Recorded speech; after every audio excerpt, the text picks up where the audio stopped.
घेणाऱ्या ज्या विविध संस्था आहेत देशामध्ये, अशा संस्थांपैकीच एक संस्था म्हणजे विवेकानंद केंद्र. देश पातळीवर कार्यरत असणाऱ्या विवेकानंद केंद्राच्या हजारो शाखा भारतभर पसरलेल्या आहेत. गेल्या 32 वर्षापासून मालेगावात देखील विवेकानंद केंद्राची शाखा कार्यरत आहे. माननीय एकनाथजी रानडे यांनी स्वामी विवेकानंदांच्या जीवन आणि कार्याने प्रेरित होऊन कन्याकुमारी इथं विवेकानंद शिला स्मारकाची उभारणी केली. पण नुसत्या दगडमातीचे स्मारक राष्ट्राच्या पुनरुत्थानाला पुरेसं नसतं हे त्यांच्या लक्षात आलं. ते नेहमी म्हणत, राष्ट्र पुनरुत्थानासाठी गरज असते ती मनुष्य निर्माणाची. मातृभूमीची सेवा करण्याच्या ध्येयासाठी जीवन समर्पित करू इच्छिणारे तरुण तरुणी निर्माण करणे म्हणजे मनुष्य निर्माण होय. ज्याच्या अंगी कर्तृत्व शक्ती आहे अशा चांगल्या योग्यतेचे स्त्री पुरुष हेच राष्ट्र निर्मितीच्या कार्याचे मूलभूत साधन आहे, असं एकनाथजी रानडे नेहमी सांगत असत. विवेकानंद केंद्र कन्याकुमारी शाखा मालेगाव. ज्या वेळेला मालेगावमध्ये विवेकानंद भारत परिक्रमा आली त्यावेळेला विवेकानंद केंद्र मालेगाव या शाखेची स्थापना झाली. तेव्हापासून ते केंद्र 1993 पासून अविरत आपलं काम करत आहे. हे काम करत असताना विवेकानंद केंद्र मालेगाव याची ओळख म्हणजे पूर्वोत्तर राज्यांपर्यंत आपले कार्यकर्ते मालेगावचे कार्यरत आहेत. त्यानंतर आपल्या जीवनाचा मूलाधार असलेली, आपल्या जीवनाला विशेष वळण लावणारी अशी विवेकवाणी सादर करण्यासाठी मी अमृताताई प्रभुणे हिला आमंत्रित करते. हे अमृताच्या पुत्रांनो, माझ्या देश बांधवांनो, आपल्या राष्ट्राची ही नौका शतकानुशतके प्रवास करीत आहे. आपल्या अमोल संस्कृतीचे देणे देऊन जगाला समृद्ध करीत आहे. जीवनसागरापासून या राष्ट्रीय नौकेने आजवर अनेक शतके वाटचाल केली आहे आणि लक्षावधी जीवांना सर्व दुःखे ओलांडून पैलपार पोचविले आहे. आज त्या नौकेला छिद्र पडले आहे, ती छिन्न झाली आहे. हे आपल्या चुकीने घडले की अन्य कोणाच्या हे तितके महत्वाचे नाही. आज आपण सारे या नौकेत आहोत. अशा वेळी आपण काय करायचे? एकमेकांना शिव्या द्यायच्या, परस्परांशी भांडायचे? आपण आपली सर्वांची शक्ती एकत्र करायची नाही का? या नौकेला पडलेली छिद्रे बुजवायचा आटोकाट प्रयत्न करायचा नाही का? त्यासाठी आपल्या ते सुद्धा आनंदाने देऊया. आणि या उदात्त प्रयत्नात आपल्याला अपयश आले तर आपण सारेच ओठी आशीर्वादाचे शांत शब्द घेऊन जलसमाधी घेऊया. स्वामी विवेकानंद, सिंहनाथ, पान नंबर 8. यानंतर एक विशेष उभारी येण्यासाठी, प्रोत्साहन वाढण्यासाठी आपल्यासमोर गीत सादर करणार आहेत विवेकानंद केंद्राचे कार्यकर्ते राघव दादा. गीताचं नाव आहे शिवदुर्गेच्या दूतांची. शिवदुर्गेच्या दूतांची ही साध स्फूर्तिमय आहे, अशुभाला थरक विणारा हा सिंहनाद घुमत आहे. शिवदुर्गेच्या दूतांची ही साध स्फूर्तिमय आहे, अशुभाला थरक विणारा हा सिंहनाद घुमत आहे. हे तारुण्याचे पर्व, उत्साह धृती सामर्थ्य, दे कुटिलांना आवाहन, हे अदम्य साहस आहे. अतिशय गोड असा कार्यक्रम पाहुण्यांचा सत्कार करण्याचा आहे. आजच्या कार्यक्रमासाठी लाभलेल्या प्रमुख वक्त्या सौ वंदनाताई महाजनी मॅडम यांचा सत्कार आदरणीय हिंगे मॅडम करतील अशी मी त्यांना विनंती करते. टाळ्यांच्या गजरात आपण त्यांचा सत्कार करूया.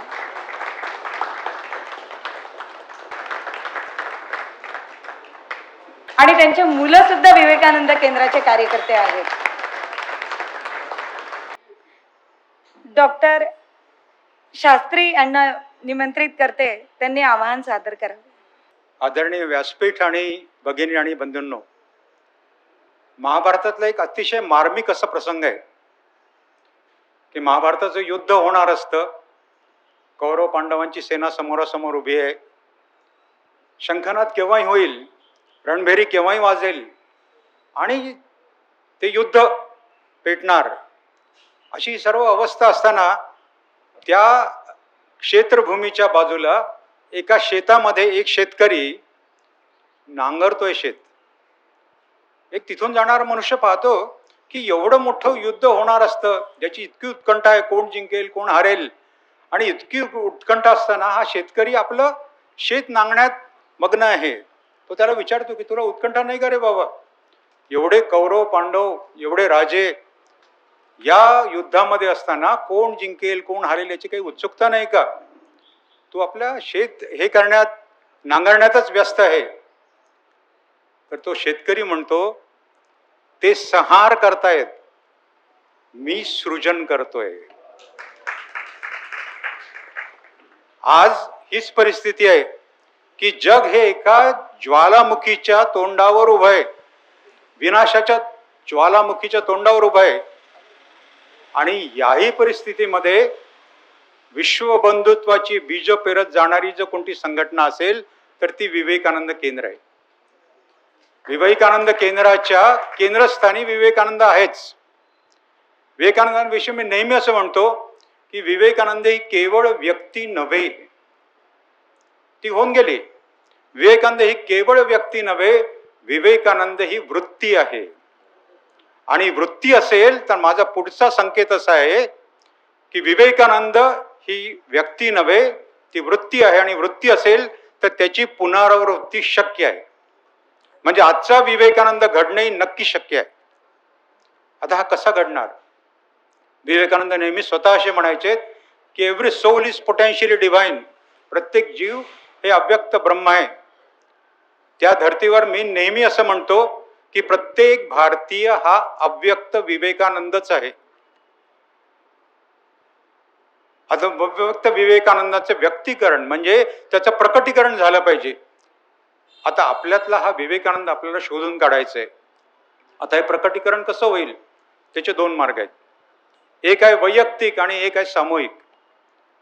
वैयक्तिक मार्ग असा आहे, तो सांगण्याच्या आधी मी असं सांगेन की विवेकानंद मी तुम्हाला अगदी छोटे करून सांगतो. विवेकानंदांचं पूर्ण विवेकानंदांचं व्यक्तिमत्व अगदी छोट्या फॉर्म्युल्यात सांगायचं तर विवेकानंद इज इक्वल टू राजयोग अधिक भक्तियोग अधिक कर्मयोग.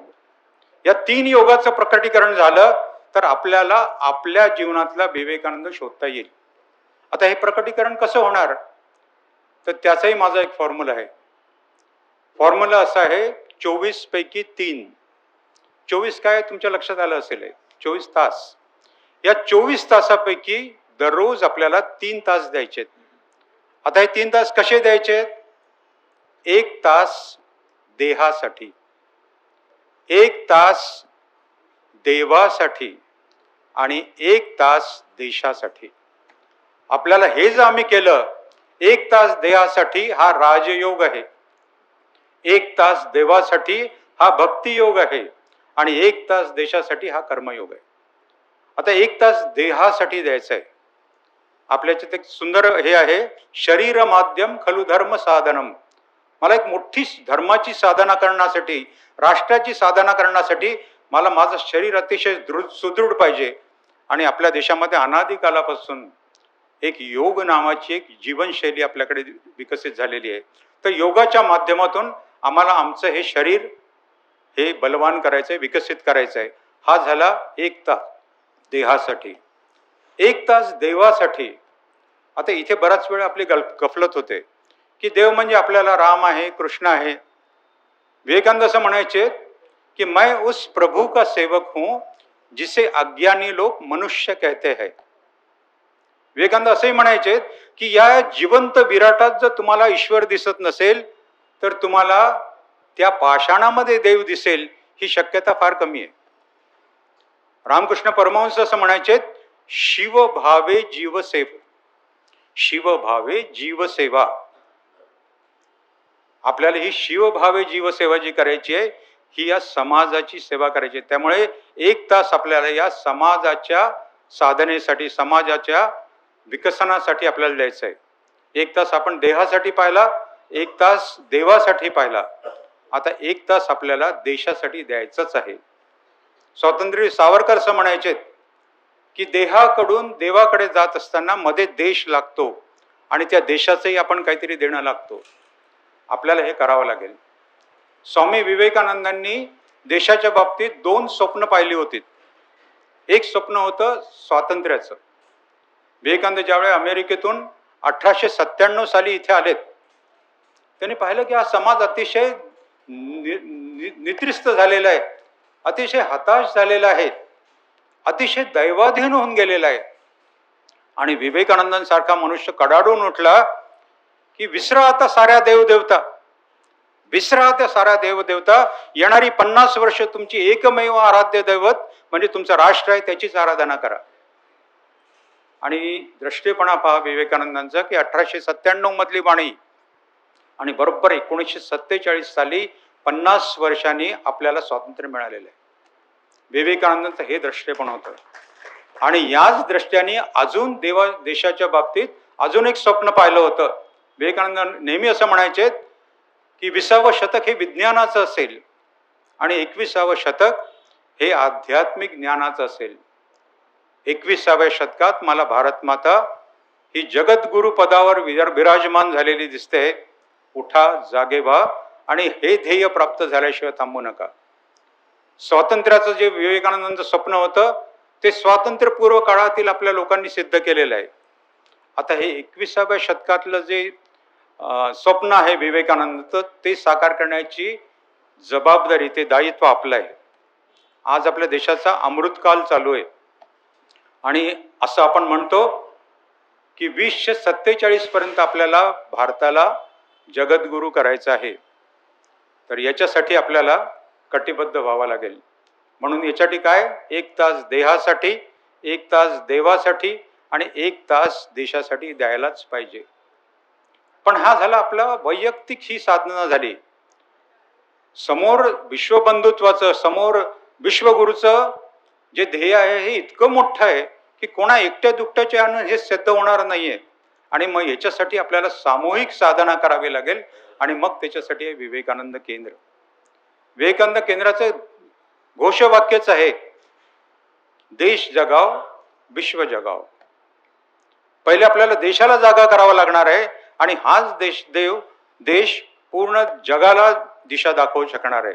भारत जागो, विश्व जगाव, याच्यासाठी आपल्याला कटिबद्ध व्हावं लागणार आहे. आणि हे करण्यासाठी विवेकानंद केंद्र हे एक माध्यम आहे. या विवेकानंद केंद्रात येण्याची मी तुम्हाला सर्वांना विनंती करतो, आवाहन करतो. आणि जाता आता एकच सांगेन की या देशात जर आपला जन्म झाला असेल, या देशात जर आपला जन्म झाला असेल तर एक दिवस आपल्याला व्हावंच लागेल विवेकानंद. या देशात जर आपला जन्म झाला असेल तर एक दिवस आपल्याला व्हावंच लागेल विवेकानंद. ऋषी परंपरेने कुळ ठरतं.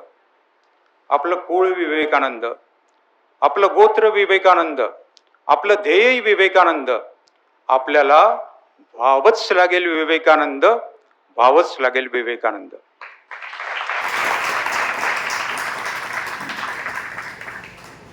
धन्यवाद काका. अगदी म्हणजे पुनरावृत्ती विवेकानंदांची शक्य होईलच, कारण everything is easy when you are busy and nothing is easy when you are lazy.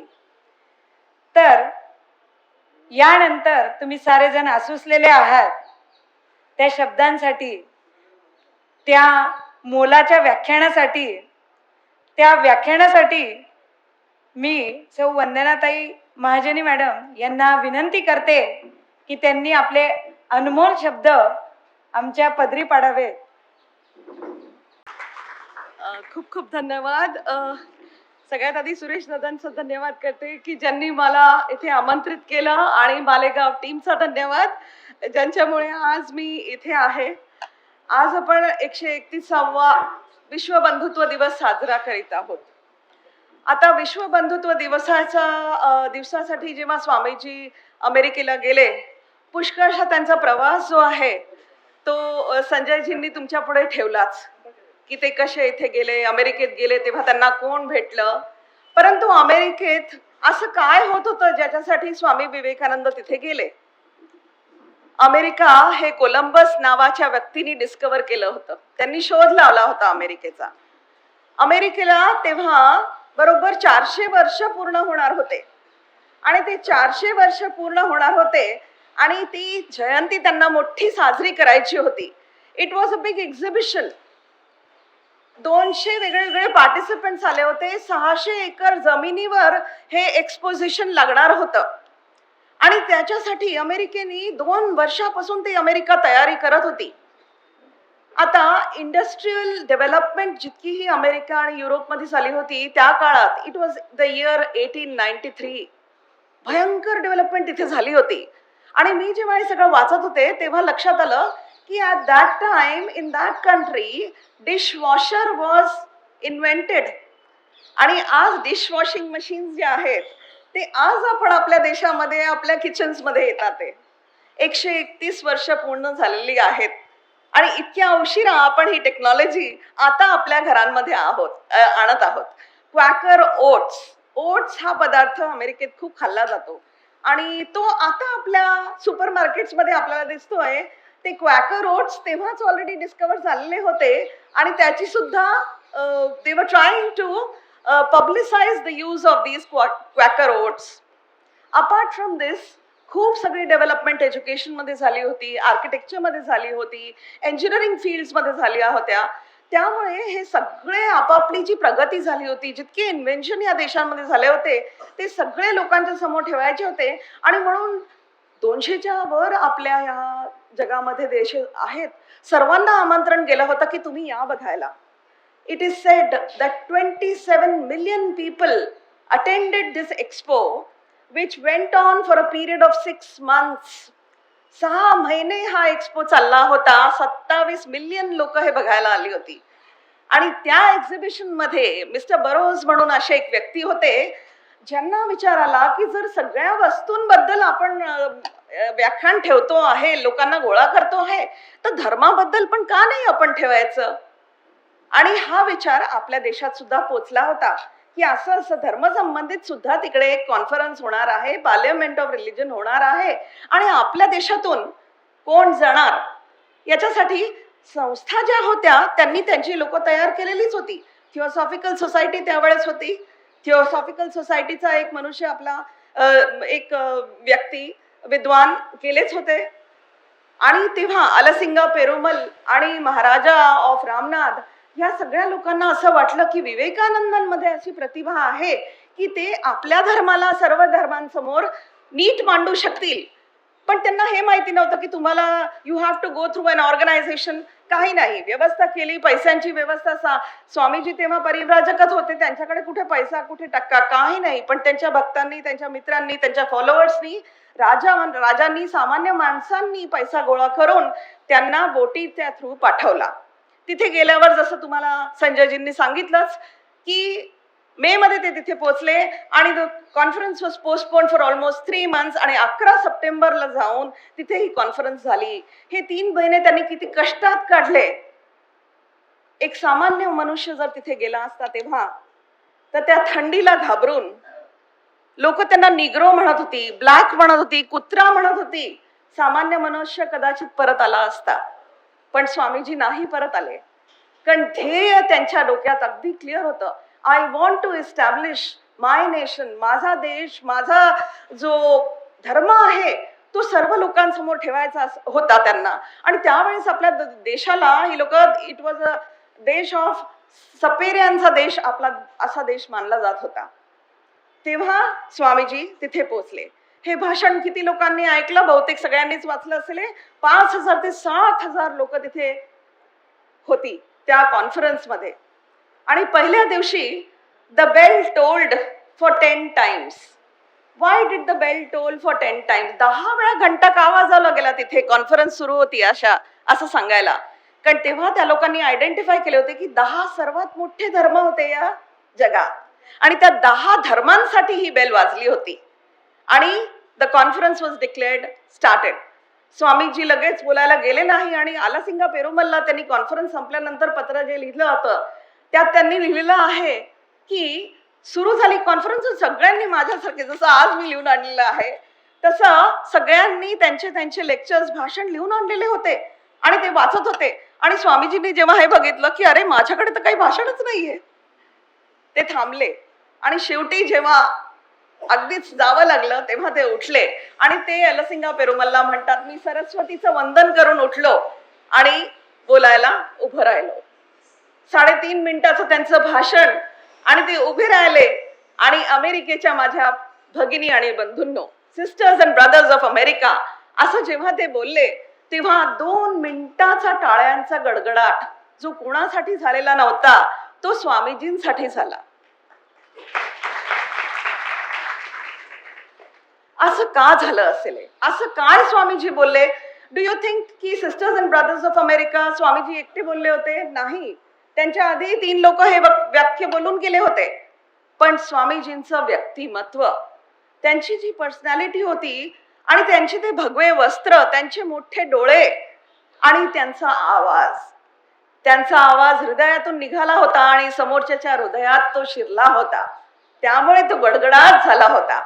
आणि स्वामीजी लोकांमध्ये अगदी म्हणजे त्यांनी त्यांचं मन जिंकून घेतलं होतं. सिस्टर निवेदिता असं म्हणतात की Hinduism was created after he finished his talk. लोकांना सांगायला ते गेले होते की सनातन धर्म काय आहे, आणि सनातन धर्म already was created when Swamiji finished his talk. असं म्हणतात. त्यांचा टॉक संपल्यानंतर स्वामीजींची इतकी प्रसिद्धी झाली की मोठे मोठे पोस्टर्स अमेरिकेमध्ये लागून गेले. एक मंक, जस्ट इमॅजिन, जेव्हा ते गेले होते लोक त्यांना निग्रो म्हणत होती, कुत्रा म्हणत होती, त्यांच्यावर अक्षरशः खडे मारत होते. ते उपासातापासामुळे आणि त्या थंडीमुळे कुडकुडत उभे राहिलेले होते किती वेळ. पण संपल्यानंतर त्याच मनुष्याला लोकांनी अक्षरशः स्वतःच्या डोक्यावर चढवलं होतं. इतकी पॉवर होती त्या 2 मिनिटाच्या टॉकमध्ये, 3.5 मिनिटाच्या टॉकमध्ये, की त्यांनी लोकांचं लक्ष वेधून घेतलं होतं. आता त्यांनी हे सांगितलं, टॉक संपल्यानंतर त्यांनी हे सांगितलं की ही जी आज घंटा वाजली आहे ही सगळ्या असुरी शक्तींना संपवायसाठी वाजलेली आहे असं तुम्ही समजा. सगळं चांगलं या देशात आता ह्या विश्वात होणार आहे असं आता तुम्ही समजा. आणि पुढल्या लेक्चर्स मध्ये त्यांनी हिंदुइझम काय आहे हे सगळ्यांना त्यांनी सर्वांपर्यंत पोहोचवलं. आता हिंदुइझमच्या काही वस्तू ज्या त्यांनी सांगितल्या त्या मी आज 2 मिनिटात फक्त तुमच्या समोर सांगते. आपल्या देशाला हिंदू राष्ट्र का म्हणतात हे बहुतेक सगळ्यांना माहिती नसेल, म्हणून मी थोडंसं तुम्हाला सांगते. आपला देश जे होता, जो एरिया जिथे आपली संस्कृती वाढली ती सिंधू संस्कृती होती. सप्त सिंधूच्या किनाऱ्यावर ही संस्कृती वाढली आणि वेगळ्या वेगळ्या एरियाज मध्ये खूप पसरली.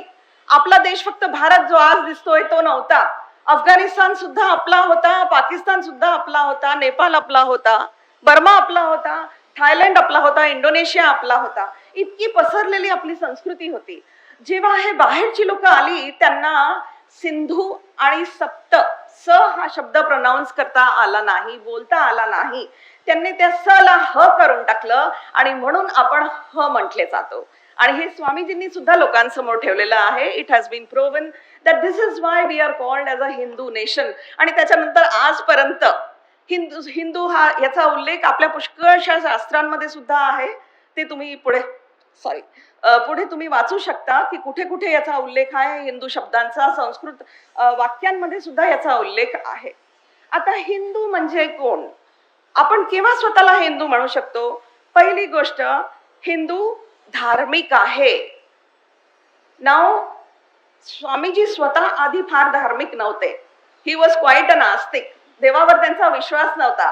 परंतु जेव्हा त्यांचा संपर्क रामकृष्ण परमहंसाबरोबर झाला तेव्हा त्यांची ती हळूहळू निष्ठा दृढ होत गेली आणि मग देवावर त्यांचा विश्वास पूर्ण बसला. आणि त्यांना मग त्यांचा अभ्यास उपनिषदांचा इतका गाढ होता की त्यांना कळलं की येस, गॉड इज देअर. आणि तो हिंदू ते म्हणतात. हिंदू तोच आहे ज्याचा देवावर विश्वास आहे, धार्मिक आहे, तो हिंदू आहे. दुसरी गोष्ट, त्याला देवावर विश्वास आहे. तिसरी गोष्ट, ब्रह्मांड हे युगायुगातून बसलेले आहे आणि त्यात बदल होत असतात. म्हणजे ब्रह्मांड जे आहे, जे विश्व जे आहे, त्यात बदल होत असणार आणि बदल होत राहणार. चौथी गोष्ट ते म्हणतात, मनुष्य शुद्ध आणि परफेक्ट आहे. आपण जे आहोत, जे सुरेश दादांनी आता म्हटलं, we are divine humans beings. आपण अमृताचे पुत्र आहोत, कोणीही पापी नाही. इतके आपण परफेक्ट आहोत. पण परिस्थितीनी का आता आपल्या आचार विचारांनी आपण ते इम्परफेक्शन आपल्यामध्ये आणतोय. आपण परत परफेक्ट होऊ शकतो, कारण ही आपली नॅचरल टेंडन्सी आहे. माणसाची टेंडन्सी आहे की जिथे चांगलं आहे तिथे तो धाव घेतो. तर त्या टेंडन्सीला आपल्याला वाढवायचं आहे. आता आपण अमृतकाल मध्ये प्रवेश करत आहोत. अमृतकाल म्हणजे कुठला काल? आपल्या देशाला स्वतंत्र होऊन 75 इयर्स 75 वर्ष पूर्ण झालेली आहेत. 100 वर्षाला आता फक्त 25 वर्ष राहिलेली आहेत. 100 वर्ष हा खूप मोठा काळ असतो आणि ह्या 25 वर्षात आपल्याला खूप काम करायचं आहे. त्यामुळे आपल्या पंतप्रधानांनी, आपण जितकीही भाषण आजकाल त्यांचे ऐकतो, आपल्याला ह्या अमृत कालामध्ये, या 25 वर्षाला आपण अमृत काल म्हणतोय आणि ह्या कालामध्ये आपल्याला अगदी जीवतोड मेहनत करायची आहे. तरच आपण एक विश्वगुरु ह्या पदावर आपण पोचू शकू. आता ह्याच्यासाठी काय काय आपल्याला करावं लागेल? ऑडियन्सला बघून वेगळ्या वेगळ्या जागेवर मी वेगळ्या स्ट्रेंथ्स आयडेंटिफाय करते. आत्तासाठी मी काही 5 पॉइंट्स जे स्वामीजींनी सांगितले आहेत ते फक्त तुमच्या समोर मांडते. हे विचार स्वामीजींनी मांडलेले आहेत, फक्त माझ्या तोंडून तुमच्यापर्यंत पोहोचतात आहेत. Strength is life, weakness is death. At any age, आज इथे आपण सिनियर सिटीजन्सचा ग्रुप जास्त बघतोय, but Swamiji never meant it for a particular age group. Swamiji तेच म्हणाले की ज्याच्यामध्ये ऊर्जा आहे तो युवा आहे. त्याच्या त्यांनी वयाची काही मर्यादा ठेवली नाहीये. तर आपल्याला सगळ्यात आधी निर्भय व्हायचं आहे.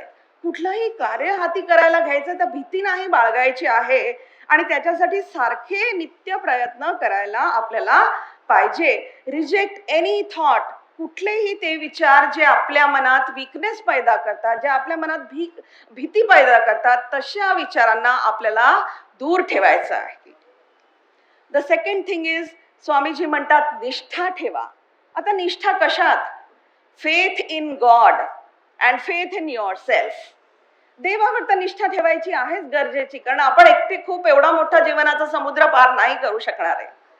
परंतु स्वतःमध्ये पण आपली निष्ठा असली पाहिजे. मी करू शकीन हे आपल्याला बोललं पाहिजे. स्वतःशी बोला. स्वामीजी म्हणतात रोज स्वतःशी बोला, otherwise you will miss meeting a great person. कारण आपण अमृताचे पुत्र आहोत ना, आणि आपण जर डिवाइन आहोत आणि आपण स्वतःशीच नाही बोलते म्हणजे we are missing meeting somebody very important. त्यामुळे स्वतःशी तुम्ही बोला. आणि APJ अब्दुल कलामांचं इथे मला खूपच नेहमी मला आठवण येते. कुठल्याही भाषणामध्ये मी त्यांचं सांगते, किती निस्वार्थ जीवन ते जगले. त्यांनी त्यांच्या काळामध्ये विजन 2020 आखलं होतं. आपला देश 2020 मध्ये कसा असला पाहिजे. आज आपण 2024 मध्ये आहे. येण्यापूर्वीच मी 1 आठवड्यापूर्वी ट्रान्सेंडन्स म्हणून एक पुस्तक आहे, ती पुस्तक APJ अब्दुल कलामनी जेव्हा ते प्रमुख स्वामी, आपले हे जे मंदिर असतात गुजराती लोकांचे, त्यांचे जे प्रमुख स्वामी असतात त्यांना भेटलेले, त्यांच्या अनुभवावर त्यांनी ते पुस्तक लिहिलेलं आहे. आणि त्याच्यामध्ये ते 2020 विजनचं सांगतात आणि ते म्हणतात, ते प्रमुख स्वामींना विचारतात APJ की आज तुम्हाला काय वाटतं, व्हॉट इज मिसिंग टुडे. तर प्रमुख स्वामी त्यांना सांगतात, जे मिसिंग आहे आजकालच्या जीवनात, ज्ञान खूप आहे, what is missing is spirituality, अध्यात्म. आज अध्यात्माची खूप कमी आहे. त्यामुळे आपल्याला अध्यात्माकडे वळलं पाहिजे. थोडा वेळ तरी काढला पाहिजे. जो आपण म्हणतो 1 तास देहासाठी जर आपण काढतोय, देशासाठी जर आपण काढतोय, तर थोडा वेळ अध्यात्मासाठी काढला पाहिजे. आणि अध्यात्म म्हणजे काय हे, of course it has different meanings, many ways it can be interpreted. पण आपल्याला जे देवापर्यंत पोहोचवतो ते अल्टिमेटली अध्यात्म. तर सेवा कार्य सुद्धा अध्यात्मच आहे. तुम्ही कुठलीही गोष्ट वाचा तरी आध्यात्मिक आहे, आणि लोकांसाठी जर तुम्ही सेवा केली तर ते सुद्धा अध्यात्मच आहे. That is also spirituality, because you see the divine in the other person and you are serving the other person. तर त्यामुळे ही डिव्हिनिटी जी आहे या अध्यात्माकडे सर्वांनी वळलं पाहिजे असं ते म्हणतात. The next thing that Swamiji says is आपण नेतृत्व घेतलं पाहिजे. We must take up leadership. आणि त्यांच्या काळात आपण आत्ता नरेंद्र मोदीजींच्या काळात हे आपण बघतोय. आत्ता G20 आपण होस्ट केलं. It was a very big event. 18 देशांची लोक आपल्या देशात आली होती. We are still a developing country. आपण काही फार प्रगत देश म्हणून अजूनही नाही मानले जात. Although we are 5th most strengthen the economy असं म्हणतात, among the probably the amount of money that we have or by the kind of land that we have.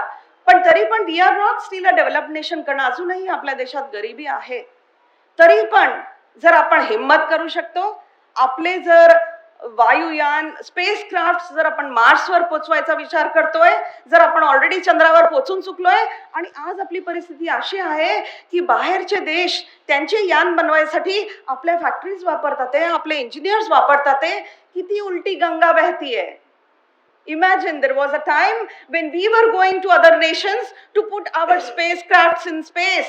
पण आज उलट झालेलं आहे. आज त्यांचे स्पेसक्राफ्ट आपल्या मशिनरीनी they are thrown into the orbits. I think it is a very very big vision. याला नेतृत्व म्हणतात. आपण आपल्या स्थानी as small individuals, of course today I cannot send a spacecraft in space, but जर मी एक शिक्षिका आहे तर मी माझ्या जागेवर हे काम कसं करू शकीने, सगळ्यात छान रीतीने मी कसं करू शकीने हे काम. My job probably as a teacher, now I am not into active service, but I feel that माझ्यामध्ये हे कॅपॅसिटी आहे टू इन्स्पायर. एक ऊर्जा मी युवांमध्ये टाकू शकते. आणि जर मला ते वाटतं की त्या पोझिशनमध्ये मी सक्सेसफुल होईन का, तर त्या पोझिशन करता मला प्रयत्न केले पाहिजे. जितक्या लोकांपर्यंत मी पोहोचू शकेन तितक्या लोकांपर्यंत पोचायला पाहिजे. कारण आपल्याला शेवटी एवढा मोठा बदल घडवायसाठी फक्त एकच विवेकानंद पाहिजे. त्यांनीच एवढा मोठा बदल घडवला आपल्यामध्ये. आज एवढ्या सगळ्या संस्था काम करतात. ते नुसता एक स्वामीजींचा फोटो असला की एवढी लोक गॅदर होतात. स्वामी विवेकानंदांवर काही आहे म्हटलं, आजकाल educational institutions are build on his name. सगळे विवेकानंद केंद्र कन्याकुमारी नाही आहेत, पण आपल्याला माहिती आहे विवेकानंद एज्युकेशन सोसायटी आहे. का नाव विवेकानंदांचं ठेवतात? कारण त्यांना माहिती आहे की ते नाव, त्या नावामध्ये ऊर्जा आहे. आणि जर आपण त्या संस्थेमध्ये गेलो तर आपल्याला जे हवं ते आपल्याला मिळू शकतं. सो नेतृत्व हे खूप मोठी गोष्ट आहे आणि ते आपल्याला केलं पाहिजे. आता G20 मध्ये 14 इन्स्टिट्यूशनल वर्किंग पार्टनर्स होते आणि त्या 14 इन्स्टिट्यूशन्स मध्ये विवेकानंद केंद्र एक इन्स्टिट्यूशन होते, which was given the task of doing the work for C20. C20 हा त्यांचा वर्टिकल होता, which was for the non governmental organisation. आणि त्याचा भाग विवेकानंद केंद्र झाला. हे खूप मोठी गोष्ट आहे. आता ह्याच्यातून आमचा इतक्या स्वयंसेवी संस्थांबरोबर संपर्क झाला, because we took the initiative. आम्ही नेतृत्वच नसतं घेतलं तर आम्ही काहीच काम केलं नसतं.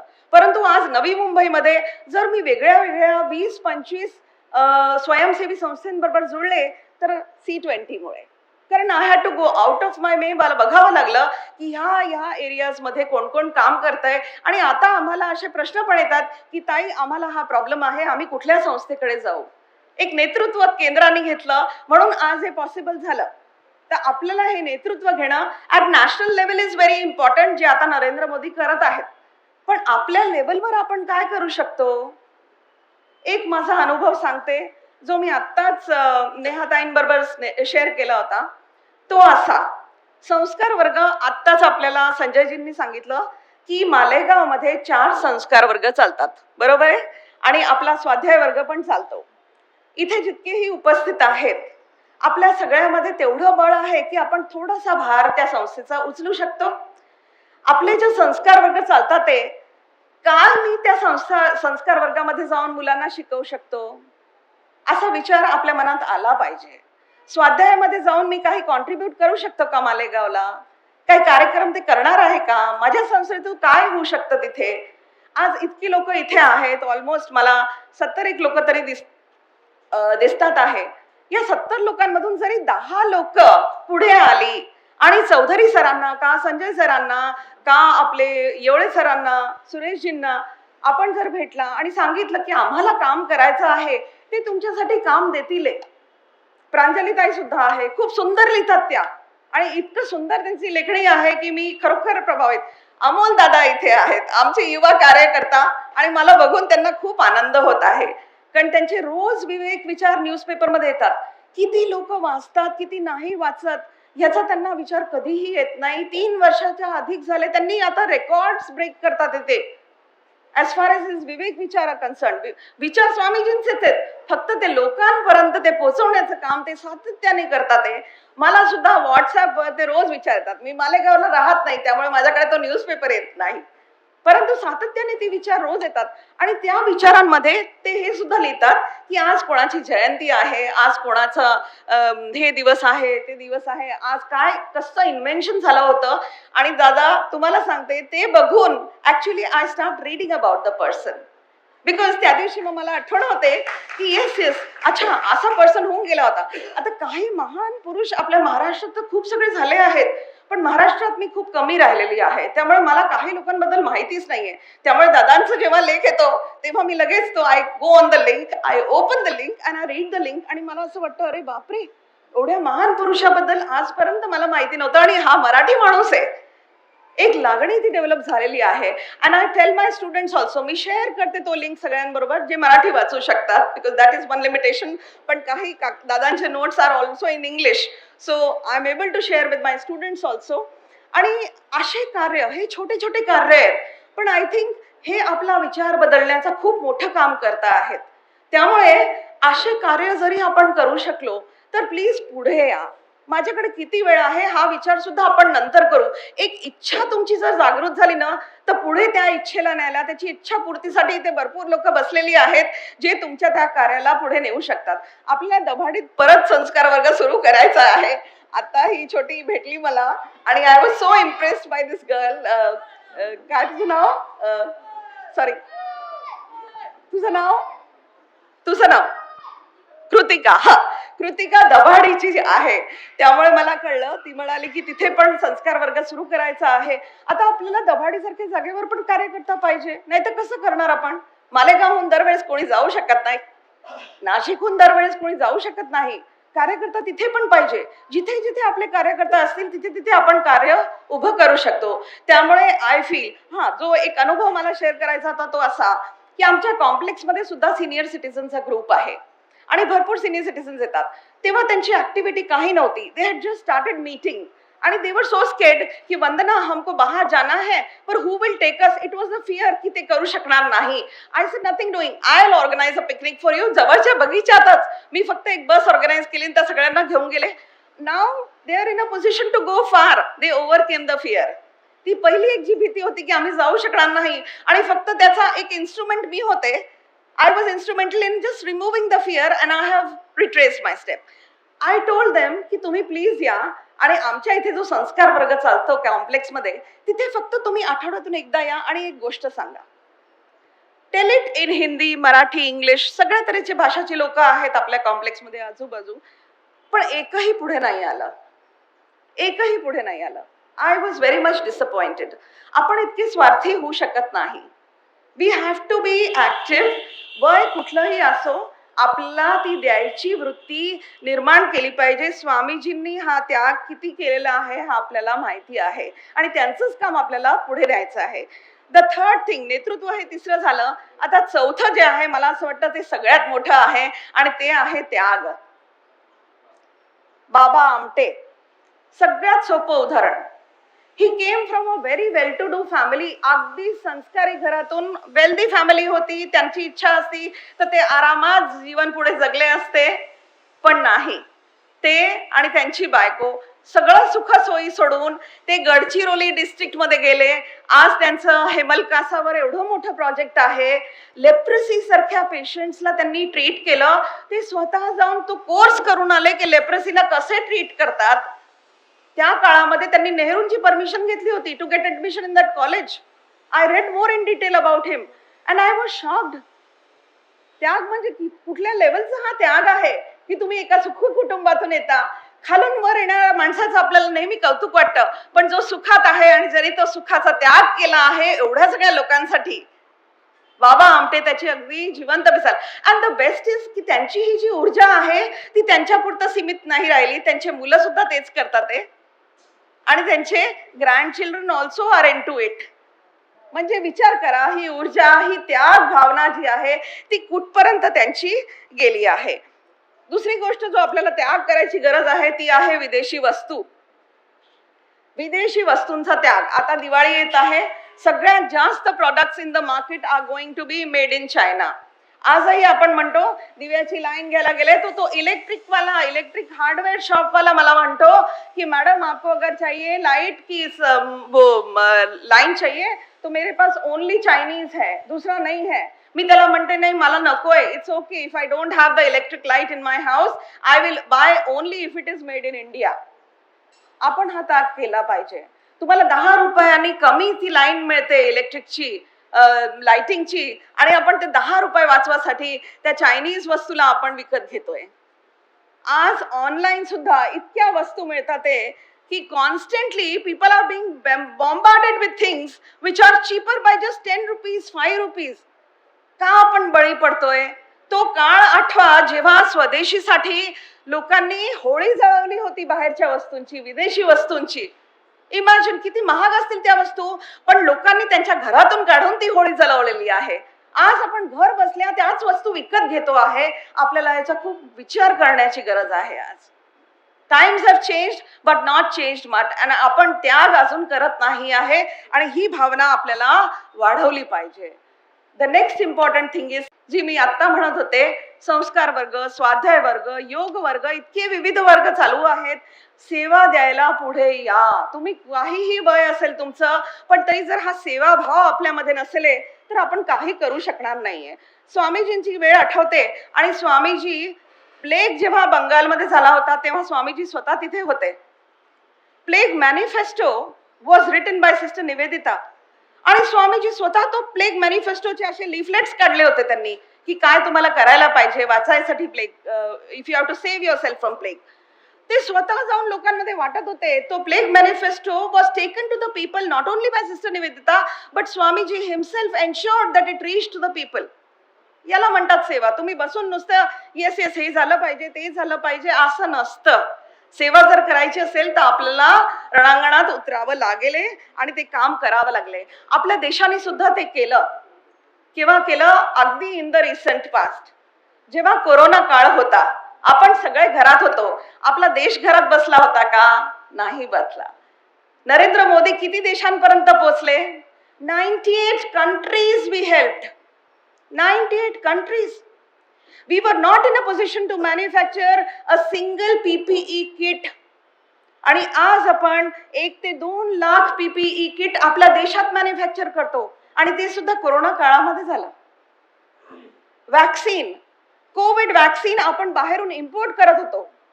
And this company, what is this known as Serum Institute of India, तर आपल्याला माहितीच आहे, which was working on vaccines. But Bharat Biotech सारखी company does research work and we are able to reach out to maximum number of people. विदेशातून आणायच्या ऐवजी आपल्या देशाने स्वतः त्या वॅक्सिन बनवल्या, and we could reach out to the people at very very cheap rates also. Not only our people but 98 countries च्या लोकांपर्यंत आपण ही वॅक्सिन आपण पोहोचवू शकलो. तर हे केव्हा शक्य आहे? जेव्हा तो सेवाभाव आपल्यामध्ये असेल. आपण आपल्या देशात पुष्कळ लोकांनी याची क्रिटिसाइज केलं की आपल्या देशात लोक मरतात आहे आणि नरेंद्र मोदी दुसऱ्या देशांमध्ये वॅक्सिन पोहोचवतोय. पण तसं नसतं. आपल्याला आपण केव्हा सर्व्हाइव्ह करू, आपण केव्हा जिवंत राहू? जेव्हा आपल्या आजूबाजूला कोणी जिवंत असेल तेव्हाच ना. त्यामुळे विश्वाचं आपण कल्याण होईल अशी परिस्थिती आपल्याला निर्माण करावी लागेल, आणि आपण त्यावेळेस हे काम केलं. भारताने हे केलं, आणि त्याबद्दल आपण नरेंद्र मोदीजींचे ऋणी आहोत, प्रश्नच नाही. आता शेवटला विचार आणि शेवटली गोष्ट जी मला सांगायची आहे ती अशी आहे की विचार बदला. स्वामीजी नेहमी म्हणायचे आपल्या विचारांना चालना द्या. आता ह्याच्यामध्ये खूप सुंदर गोष्ट स्वामीजींची आहे. शँटन शहरात ते होते चायनामध्ये, आणि तेव्हा बौद्धांची एक मांक्सची एक जागा होती, आणि स्वामीजींना ती जागा बघायला जायची होती. आणि त्यांचा जो इंटरप्रेटर त्यांच्या बरोबर होता, कारण तिकडे सगळे चायनीजच बोलत होते.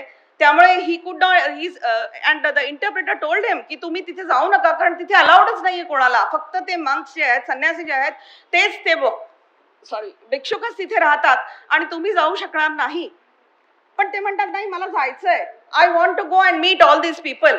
आणि ते गेले आणि त्या बौद्ध इंटरप्रिटरला बरोबर घेऊन गेले आणि गेल्याबरोबर ॲज एक्सपेक्टेड ते सगळे भिक्षुक त्यांच्यावर धावून आले आणि एकाच्या हातात दंडा होता आणि तो स्वामीजींना मारायला गेला. आणि स्वामीजींना जेव्हा तो मारायला गेला, स्वामीजींनी तो दंडा इतक्या जोरात पकडला की तो बौद्ध भिक्षुक घाबरून गेला. आणि मग त्यांनी त्या इंटरप्रिटरला विचारलं की इथे तुमच्या देशामध्ये योगीला काय म्हणतात? आणि तो म्हणाला कॅबेज म्हणतात.